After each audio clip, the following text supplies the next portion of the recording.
Barchaga assalomu alaykum hurmatli traderlar. Sizlarni navbatdagi videoroligimda ko'rib turganimdan bag'oyatda xursandman. Bugungi videoroligimizda bundan ro'parasi bir oy oldin savdo roboti to'g'risida sizlarga aytib o'tgandim. Aynan o'sha robotni natijasi to'g'risida ko'rib chiqamiz. Ko'rib chiqishdan oldin esa robotni ishlatishda yo'l qo'yiladigan xatolar to'g'risida qisqacha tushuncha berib o'tib ketaman va ushbu robotdan foydalansizmi yoki yo'qmi, buni ahamiyati yo'q. Muhimi siz qanday xatolarga kelajakda robot ishlatmoqchi bo'lsangiz yo'l qo'ymaslik uchun ushbu xatolarni bilib olishingiz sizlarga albatta foydasi tegadi. Ushbu joyda ko'rishimiz mumkin. Shaxsan o'zim tomonidan yaratilgan savdo roboti to'g'risida to'liq ma'lumot berilgan. Qo'shimcha ma'lumotlar bo'lsa, albatta Telegram admini video ostida linki qoldiriladi. Ushbu linkka murojaat qilgan holda to'liq ma'lumotni olishingiz mumkin bo'ladi. Demak, ushbu robot to'g'risida birinchi o'rinda istoriyasini ko'rib chiqishimiz mumkin. Ushbu savdo hisob raqami $10,000 bilan boshlangan, hozirda 20,000 dan oshdi. Bu albatta 15-yanvardan boshlangan edi.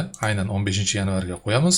15-yanvardan bugungi kungacha deyarli bir oy to'liq. Robot qanday qilib savdo qilganini ko'rishimiz mumkin. Mana bu joyda barchasi ko'rsatib o'tilgan. Ushbu paralarda doimiy ravishda foydada emas, zararlar ham bor. Mana bu joyda ko'rishimiz mumkin, lekin umumiy bir oy davomida daromadda olib chiqqanini ko'rishimiz mumkin bo'ladi. Eng pastiga tushamiz va umumiy daromadimiz mana 10,000 dan oshgan. Bu esa juda ham yaxshi natija, yomon natija emas. Bir kunda bir dona yoki bir nechta bitimlar ochish mumkin bitta parada. Bu joyda 8 ta paraga qo'yilgan. Istasangiz 10 ta yoki 15 ta paraga ham qo'yish mumkin. Faqatgina ushbu robot qaysi paralarda yaxshi ishlaydigan bo'lsa, shaxsan o'zim shularga qo'yganman. Agar ushbu robotdan siz foydalanayotgan bo'lsangiz, olib yoki olmoqchi bo'lsangiz, olgandan so'ng albatta buni birinchi o'rinda backtest qilib ko'rish kerak bo'ladi va testdan yaxshi o'tadigan bo'lsa, ana undan so'ng savdo qilishga qo'yish mumkin bo'ladi. Tarixni ko'rib chiqdik. Ushbu holatda savdo qildi, bir oy davomida 100% dan oshdi. Ya'ni juda ham yaxshi natija.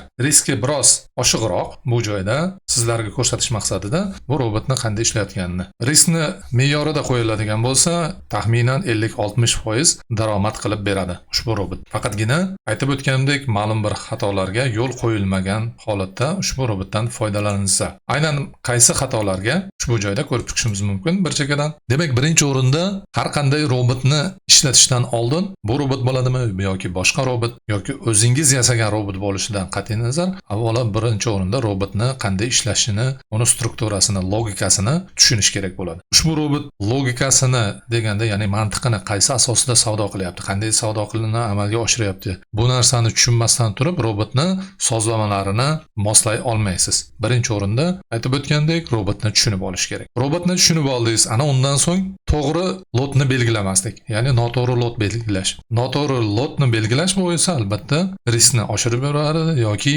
risk umuman juda ham kam bo'ladi, daromad yetarli darajada qilib bermaydi. Har qanday robotni keyingisi esa ishlatish davomida backtest qilib ko'riladi. Ushbu backtestga 100% ishonib qolish, ya'ni testerdan o'tkazishda. Tester bilan albatta real bozorda umuman boshqa ishlaydi. Deyarli bir-biriga yaqin bo'ladi, lekin asosan robot testiga ishonib qolmaslik kerak. Ayrim robotlar testda ishlay olmagani bilan real bozorda yaxshi ishlaydi. Ayrim robotlar esa testda zo'r ishlagani bilan real bozorda ishlay olmaydi. Bundan tashqari keyingisi esa yangiliklar vaqtida qaysidir robotlar ishlay oladi, qaysidir robotlar ishlay olmaydi. Shuning uchun albatta asosan yangiliklar bor vaqtda robotni o'chirib turgan ma'qul bo'ladi. Keyingisi esa albatta bir nechta juftliklarda nazoratsiz ishlatish, ya'ni hozirgi holatimizda ko'rib turibmiz, 8 ta parada ishlatyapmiz. Hammasiga bir xil sozlamani qo'ygan holda ishlatish bu albatta noto'g'ri bo'ladi. Ya'ni aytaylik, valyuta paralarida yaxshi ishlayotgan narsa indekslarda yaxshi ishlamasligi mumkin yoki tillada yaxshi ishlamasligi mumkin. Har biriga alohida sozlama orqali qo'yish to'g'ri keladi. Ana undan keyingisi esa albatta bu robotni juda ham ko'p o'zgartirish, ya'ni tez o'zgartirib turish. Aytaylik, ma'lum bir sozlamaga qo'yildi, ushbu sozlamada robot o'zini test qilib olish kerak, ya'ni real bozorda qanday savdo qilyapti. Yaxshi savdoni to'g'ri amalga oshira olguncha albatta vaqt kerak bo'ladi. Ushbu vaqtni robotga yetarli darajada bermasdan, hali to'liq o'zini oqlamasdan keyingi sozlamaga o'tkazib yuborish robotni o'z logikasidan chiqib ketishida, ya'ni to'g'ri ishlamasligiga olib kelishi mumkin bo'ladi. Shuning uchun albatta ma'lum bir sozlama qo'yildi. Undan so'ng unda vaqt berish kerak. Robot albatta bu sozlamani to'liq ishlay olishini tekshirib ko'rish kerak bo'ladi. Keyingisi esa har qanday robotni albatta broker sharoitiga to'g'ri keladimi yoki yo'qmi, buni ham inobatga olish kerak. Ma'lum bir brokerlar borki, aytilgan joyda narxni ochib bermaydi yoki aytilgan joyda narxni yopib bermaydi. Shu ham robotni to'g'ri ishlashiga to'sqinlik qiladi. Keyingisi esa albatta bu ikkinchi o'rinda lotni noto'g'ri belgilash deb aytib o'tdik. Shunga bir-biri bilan bevosita bog'liq bu riskni nazoratsiz qoldirish. Lotni oshirib yuborish yoki lotni bo'lmasa punktlarini ko'p qo'yish va umumiy hisobda risk oshib ketishiga olib kelishi mumkin. Bu faqatgina aynan men yaratgan robotga nisbatan aytilmayapti, barcha robotlarga nisbatan aytilib o'tilyapti. Va eng asosiysi har qanday robotni bu mo'jiza deb o'ylash. Ya'ni mo'jiza deganda ko'chma ma'noda aytilyapti.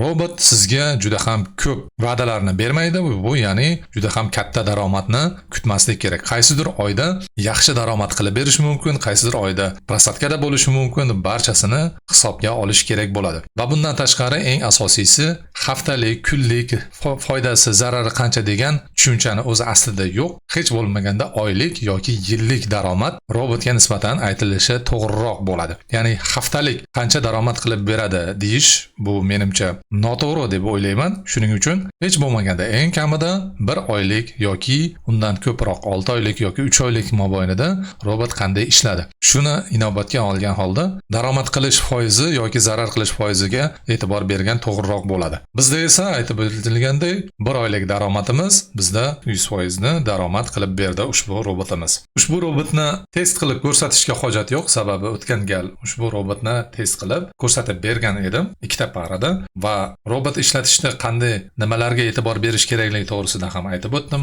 1 oy davomida qanday daromad qilganini ham tushuntirib o'tdim. Demak, barcha ma'lumotlar berildi. Va bundan tashqari qaysi paralarda ishlayotganini ham ushbu joyda ko'rishingiz mumkin. Valyuta paralari, indeks va metal bilan ishlayapti. Ushbu robotdan foydalanish uchun esa albatta video ostida adminning Telegram manzilini qoldiraman. Murojaat qilishingiz mumkin bo'ladi. Barcha savollarga javob beradi va qanday qilib ushbu robotdan foydalanish mumkinligini ham tushuntirib o'tadi. O'ylaymanki, ushbu robot to'g'risida yetarlicha ma'lumot berdim. Natijalari to'g'risida har oy albatta qo'yib boriladi. Aytib o'tganimdek, ushbu robotdan foydalanib ko'rishingiz mumkin bo'ladi. Keyingi videolarda ko'rishguncha xayr, sog', omon bo'linglar. Barchaga omad, xayr.